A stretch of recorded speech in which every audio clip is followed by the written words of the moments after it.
Aww. Yeah. Take your time. Take your time, Let's Jack. go.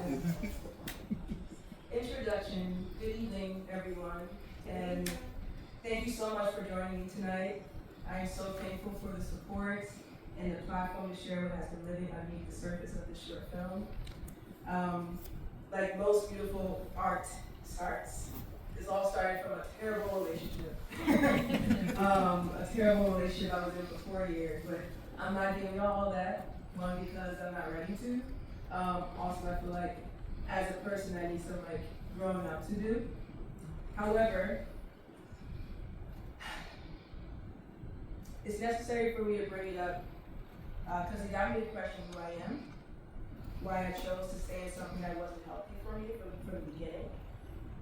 This situation triggered me into a healing journey and a trip back to the past. I hope that by sharing my creative process and personal stories, I will help motivate and inspire artists to speak their truth and make this world a better place. Mm-hmm. Act 1, The Love Machine. The Love Machine is a short film about a teenage influencer and inventor who creates a time machine in his basement to help restore the love that has been missing within his family. So, the machine only works with rest, self-reflection, care, compassion, trust, and respect for oneself and for the family they seek the love from. I don't have any kind of scientific protons, chemistry, or technical terms to describe how this machine works, but it works. So as I talk about how I got here with this film, you're not going to get the scientific research behind it, but instead, why familial love is important, why a machine that only works off of rest, self-reflection, care, trust, respect, and compassion is necessary for us to love oneself and others around us. Family is our first community, and love is the foundation that keeps it strong and tender. So this is my family. Not all of it, but these are the people. Well, this particular picture for me stands out because they look happy. We look happy, and it's a photo I can't remember being taken. I don't remember where we were. I did talk to my mom about it and asked her why am I wearing number 3? And I think it was some type of performance I was in. But clockwise, that's my father. Next to him is my grandmother DELLA. Next to her is my mom. She's carrying me. And then that's my older brother Julian. My younger brother is not pictured. When I look at this, it's just wow, my family's happy, which is such a great feeling to have, and it made my belly feel good. To my child's mind, love was a good feeling you get when your family treated you like you mattered. You treated them like they mattered. Love was always and only about good feeling. In early adolescence, when we were whipped and told that these punishments were for our own good, or I'm doing this because I love you, my siblings and I were confused. Why was harsh punishment a gesture of love? As children do, we pretend to accept this grown-up logic, but we knew in our hearts it was not right. We knew it was a lie. Just like the lie that grown-ups told when they explained after harsh punishment, it hurts me more than it hurts you. There's nothing that creates more confusion about love in the minds and hearts of children than unkind and or cruel punishment meted out by grown-ups they have been taught they should love and respect. Such children learn early on to question the meaning of love, to yearn for love, even as they doubt it exists. That's all about love by Bell Books. Knowing this, my creative process starts with my father. So this picture here, this picture used to sit on my grandmother's piano. And this is when I turned 8 years old, so this is the year 2000. And as you can see, parts of it is very, very dark. And the only part is lit up is the candle area. I used to look at this picture all the time thinking, oh wow, a celebration of me. And I never noticed that was my father over me. I thought it was just part of the background. And I always thought that was interesting, celebration of life, and my father's over me, especially at this time when I was 8. It feels good, but also I just questioned it a little bit. My father, up until the age of 5 or 6, my father was my favorite person in the world. He was so cool. He had a swag to his walk and always smelled a deep blend of Egyptian musk cologne. I didn't even really like the smell, but I understood that he wanted to smell good. He took care of himself. He was extremely knowledgeable, a teacher by nature, a hustler by nature. I wanted to grow up to be just like him, popular, and confident, and good looking. But after the 1st or 2nd grade, that love and admiration I had for him turned into hate. I hated my father. I hated him so much there was a time I even wished him dead. In elementary school, I got suspended for kicking a teacher and barricading myself in the bathroom. That's his way of telling the story. Point blank, Jasmine was a bad kid. Of course she would do something like that. This was one of my first memories, and I was there, so I know what happened. What really happened, my 1st grade teacher began her maternity leave early in the school year, and I was really starting to like her. Shoot, I even remember her name, Mrs. Buss. She was a kind lady, smart, intentional teacher. She was replaced with a long-term substitute. She wasn't a terrible or mean person, but she wasn't Mrs. Buss. And she took no shame to put my name in the red to level my behavior as bad. I didn't know what was going on with me, but I was never bad. Maybe yellow, but most of the time green, but never bad. And if you guys know what I'm talking about, they used to be like in elementary school, they used to be colored cards, right? Square the circle, or sometimes it was like long sheets of paper, and each of them had like a color that represents how your day was, what type of behavior you're having. Green meaning you're having a good day, yellow an okay day, and red meaning you're having a bad day, or your behavior is bad too. By the end of the school day, your name will appear on either color. Mine was on red. If I was already having a bad day, this made it even worse. I was angry, furious, because I didn't know what I did wrong.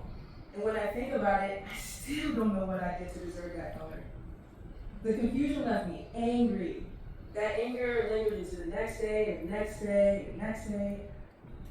Now that I think about it, maybe I was just sad. Because my teacher left, and she wasn't coming back.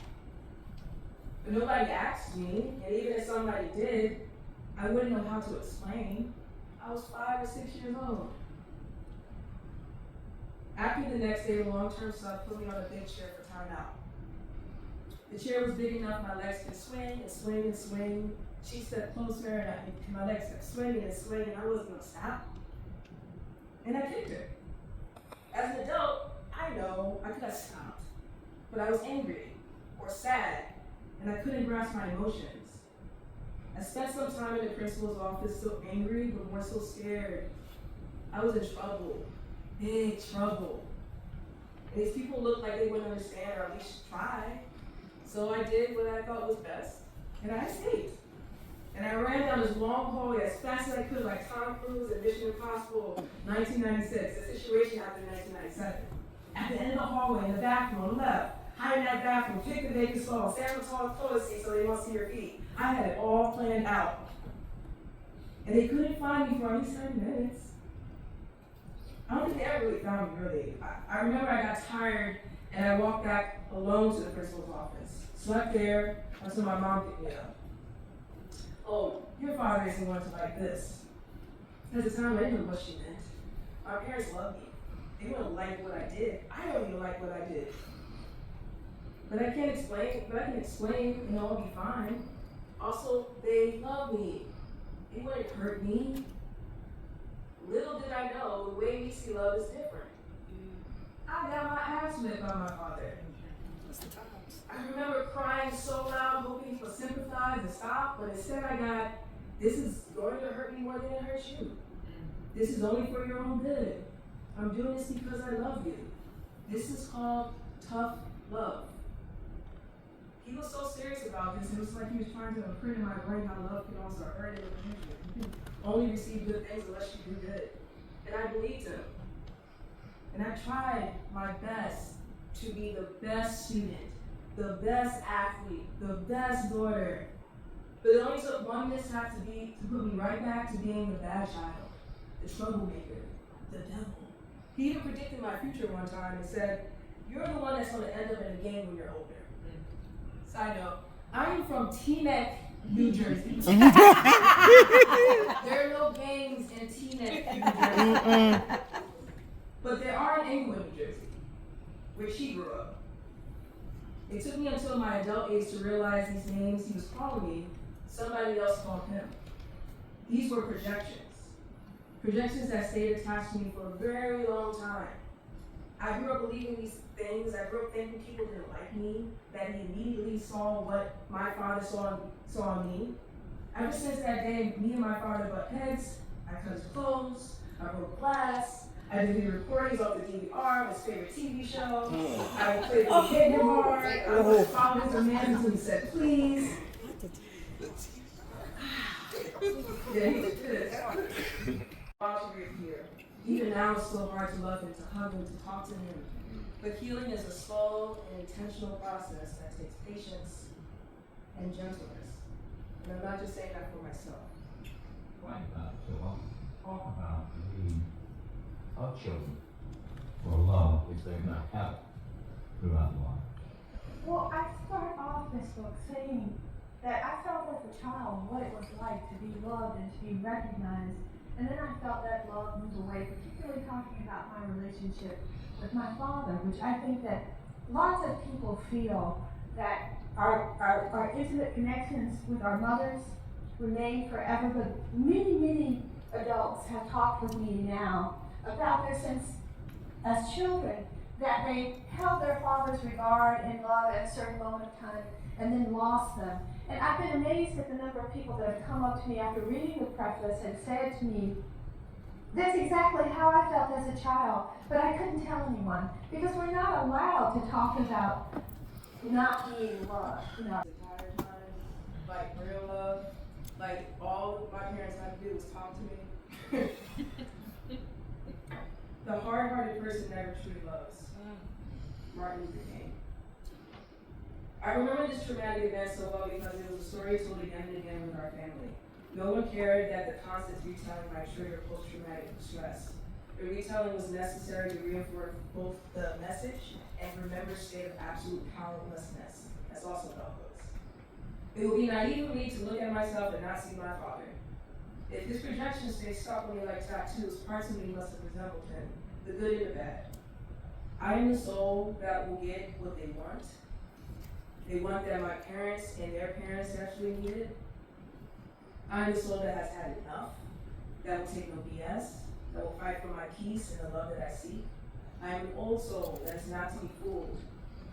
I am my ancestors' wildest dreams, a dream that took place when they needed love the most, during the times when they sat with themselves in private, contemplating death.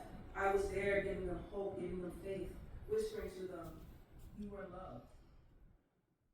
It was like a brief moment, I would say in middle school, that I, as an adult, I believe now, I was mute. I was mute for like, I want to say, 6th or 7th grade. Called me the quiet kid at school. And now that I think about it, because I was giving my dad such a hard time, I was silenced and thought my voice just didn't matter. Most of my life, my mom has been tired, exhausted from work, husband, children, and especially me, time and time again trying to unveil this clown show we were all living in. Jasmine, why'd you have to say anything? You're always starting with someone. Wait until your father gets home. Just be quiet, stop talking, projection. It was hard for me to ignore the things that were hurting me.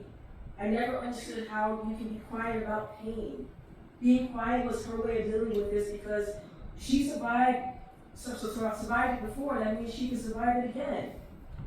If you don't say anything, everything will turn out fine. But if you're silent about your pain, they'll kill you and say you enjoyed it, right? But that would be a lie. My mom has never enjoyed the yelling and the fighting. Somewhere between college and having children, she learned that her voice did not pay the bills, did not put food on the table. Her voice didn't get her anywhere. My mom and I had conversations like this to make sure my father stayed happy and the house distant from change. Somehow this theory worked for her. She believed it. And I wanted to believe that my mom fought before she became exhausted.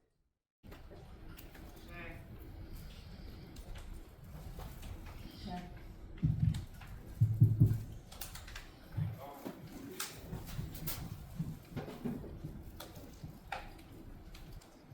Anything on the bottom? 3, 2, 1. You hear me? You guys hear us? Yes. How's everyone doing?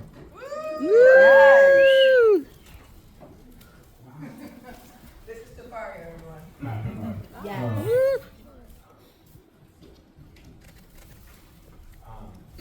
Wow. Right? How do y'all feel? Great. I feel sad, but it was really beautiful. How do you feel? That's the first question. I feel like I just released a lot. So I feel a little lighter. But overall, I feel really good. Yeah. I'm glad I got to share this film with a talk attached to it. Yeah, I'm wondering, like, watching it, how you contextualize it in such a way. Like, I watched it before to prepare the questions and everything, but even for you, having to put it in that framing, you know, does the film feel different following that for you? Yeah. I think initially I wanted the film to feel distant for me. And now watching it with what I wrote, I'm like, oh shoot, that is me. Wow. So yeah, I feel like, oh, now I see myself more in it. Oh yeah, there's a couple of tidbits in the film that specifically from your talk, like her kicking her feet, and like the specific relationship, even like the belt that was never like shown as a scene, but it was inside the machine. It was one of the like options of clips. Like, so there's these allusions that aren't. Was it like making these allusions to yourself in that way? Was that something that happened on accident? Maybe, but I think that's also subconsciously part of the creative process, you know? Like all these different things that I was talking about and the movies that I watched and the readings that I had, or even talk to people, it kind of like stays with me. I'm absorbing my environment, and then it's just like, there it is. You know, and that's my artist mind kind of just structured that and put it into a film. Another thing from the film specifically, before I get like some of my written questions, but I noticed, so the brother is on IG Live, right? When he's testing the subject out. And one of the things that, the name of the live is Decolonize the Museum, or the Machine, right? And we had talked about, you know, we're in this context of all these machines, machine learning, AI, and just like, you know, what does that name hold for you, Decolonize this machine, like where you were thinking that to? Because machines we depend on machines a lot, right? And now I just saw a clip that they're making flying cars, like actually making it. It looks like a huge drone, but it's supposed to be a car. And I'm thinking, why is that necessary? It's just gonna have traffic in the sky now. But thinking about the usage of machines and how it's in our lives and it's something that we'll use as like a second thing for us, like our phones, TVs that we have, our car, like it's things that we always depend on. And it's also something that's capitalized off of. And I'm wondering with the machine that the character makes in the film, he's not using it to capitalize off of anything. He's using it to actually create a better world for his family, you know? And, you know, we talked about this a little bit about like fixing the machine, you know, and making it better. But really it's just a vessel to get you there, right? It's not necessarily supposed to be fixed itself. It's supposed to fix the subject inside.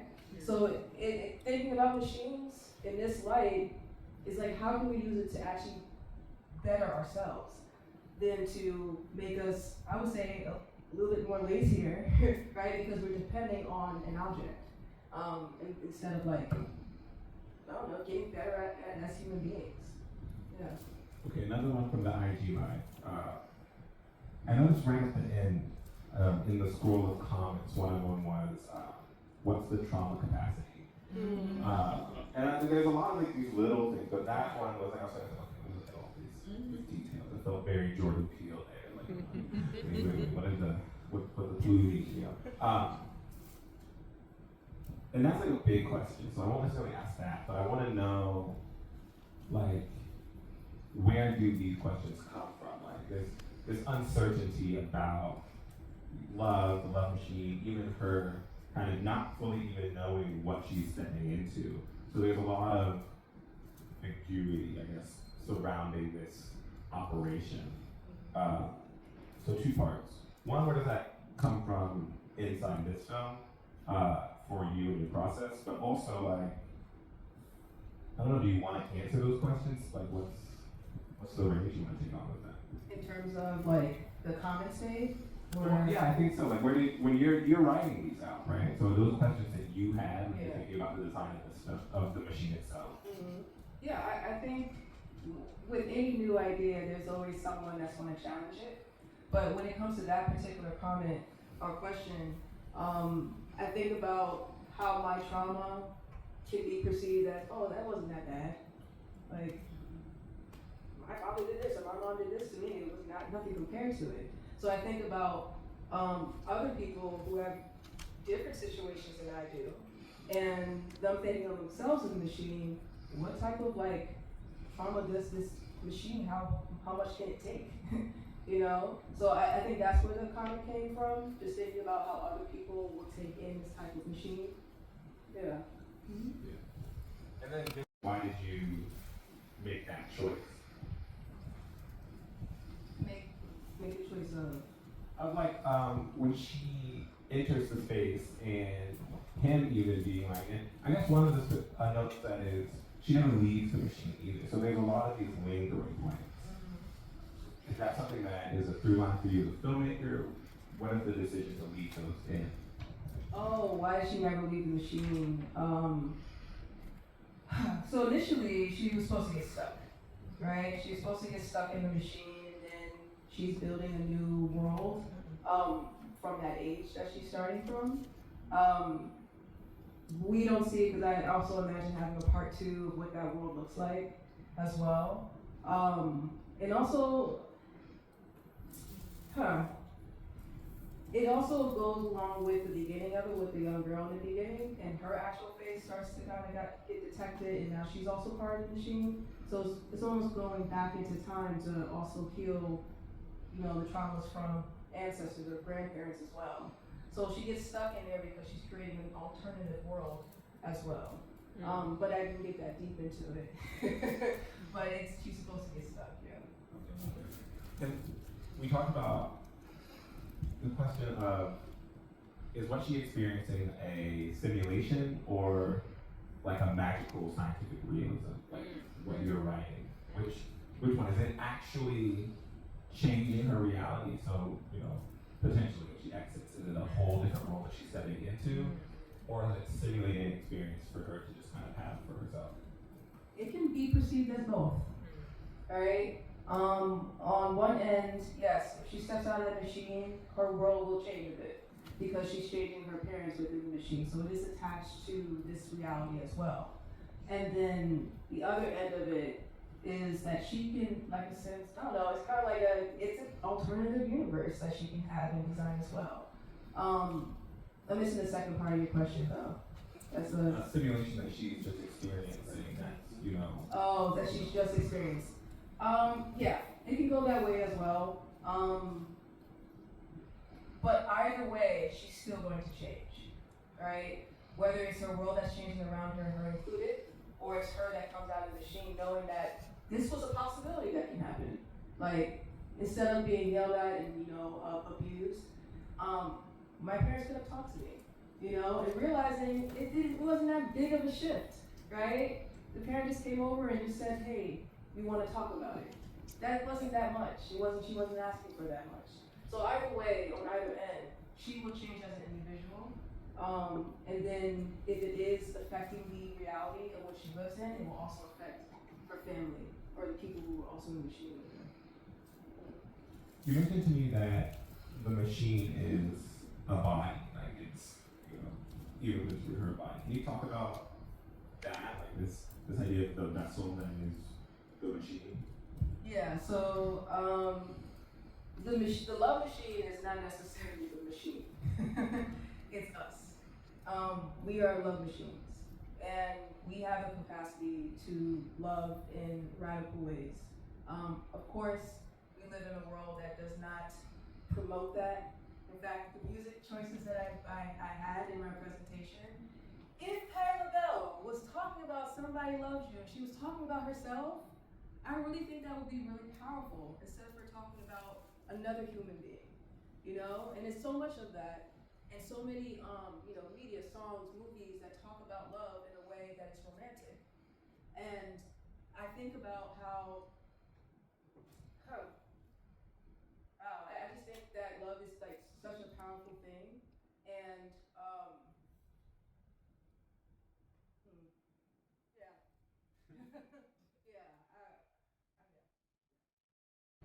Well, I'm learning that it is hard to write a film without violence. I feel like I used to be a teacher and I taught high school, and they love horror films. That's like a big deal for them. And in this film, I made sure that I didn't show her being spanked or anything, because I don't want to show violence, even though that hits people for some reason. So when I see myself in this futuristic world, I see it loving, I don't want to see a dystopic future. I want to see something where we are strengthening community, I want to see it where we are loving on ourselves. But in that way of like the Back to the Future and the See Yesterday, it's more just like, how far can I go with this? It's the future. No one can pinpoint what it is just yet. Right? So I just want to go over, like, beyond with what my imagination can actually, like, take us. But also think about the future is tomorrow, right? So making something in the now that's for the now, but also, like, in future terms, I want to build a machine in my basement. I want to, make things where people can fly, and it doesn't take another contraption to do it. Like, we can actually fly, like things like that. I want to imagine a world where there are no, bounds to it. Like, there is a possibility for you to do anything that you want to do. Our ancestors did. We're such a smart body of people, So I just think about, like, yeah, we can do this. It's not that hard. Go team. Right.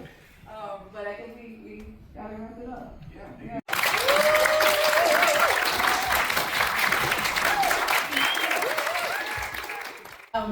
Again, thank you everyone for coming out tonight.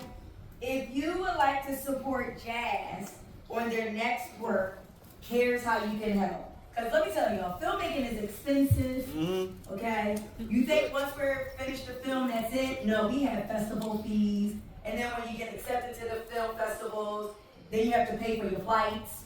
You got to pay for your hotel. And Jazz told me that when she did the film that we just watched, she got accepted into so many film festivals, but she was only able to go to 2.